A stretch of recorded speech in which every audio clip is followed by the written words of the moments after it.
After my parents divorced, my twin brother and I went our separate ways, each with a different parent. I stayed with mom, but after the divorce she sank into a deep depression, gambling away all our money and constantly bringing different men home. She moved us into a cramped, damp rental where unspeakable sounds often filtered from her room. Every day besides school I had to secretly work part-time to scrape together living expenses. Life was brutally hard. One day my brother, who I hadn't heard from in ages, sent me a live stream link. It read, "Big bro, open the link, there's a surprise." I clicked it open. To my shock, the most popular live stream had me in it. Two split screens, one showed me in my dingy rental, hunched over homework under a dim light. The other showed mom and dad affectionately cuddling my brother Noah on a luxurious sofa in a grand mansion. The live stream's title, "See the Difference, Raising Twins, one in Poverty, one in Luxury until age 18. I meant scroll by, Big bro still doesn't know their parents never actually divorced and they're perfectly happy and little bro is living the good life. Another said, "Big bro is so pathetic, always starving and shivering. Isn't this child abuse?" And another, "Well, what do you expect? Big bro is just too sensible, so his parents chose him for the poor experiment." One, hands trembled, clutching the phone, unable to believe what I was seeing. This was a prank live stream website mostly watched by rich kids or the upper crust. So mom and dad's divorce, my poverty upbringing, and Noah's luxury upbringing, it was all just a game. A live stream game 6 years long for others' amusement. I'd always thought dad took Noah to another city, but they'd been with mom all along. I sat outside the small, sun-drenched diner where I worked, yet I felt an icy coldness deep in my bones. Noah then sent 2 more messages. "Big bro, you're the one mom and dad don't love. Seeing you live like this, my little brother, I feel a bit bad. Living in this mansion, my conscience feels a little uneasy."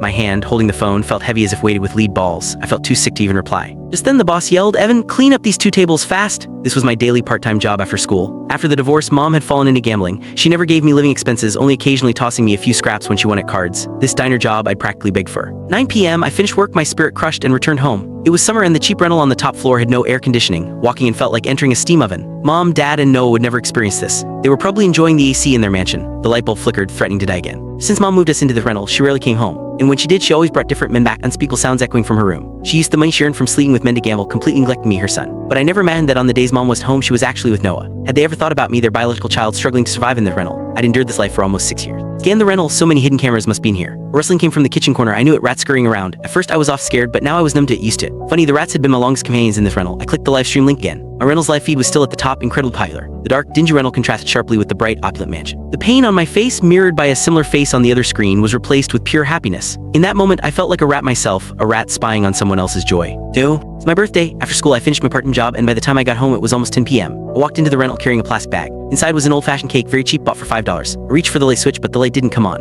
The room was pitch black, the bulb must have burned out again. But it was okay, the moonlight streaming in was bright enough. I sat by the window, greedily bathing in the moon's glow, and placed the cake on the table. There were no candles, so I pretended to put one on the cake, then pretended to light it, closed my eyes to make a wish, and blew. My wish was simple, to do well on my exams. Just as I opened my eyes, I heard someone pounding violently on the door, shouting, "Open up, pay us back. If you don't open up, we'll smash your door down." Although this was the first time this had happened, I was still terrified. The people outside were debt collectors looking for mom. She had lost a lot of money gambling. I hid in the room, biting my lip, not daring to cry out. Even though no one answered, they started kicking the door. Rental's wooden door wasn't sturdy, and it soon began to splinter. Only with a loud bang, the door was kicked open by the debt collectors. 3 strong rough men stormed in. One of them immediately grabbed. Click the link on the homepage to watch the full follow-up for free.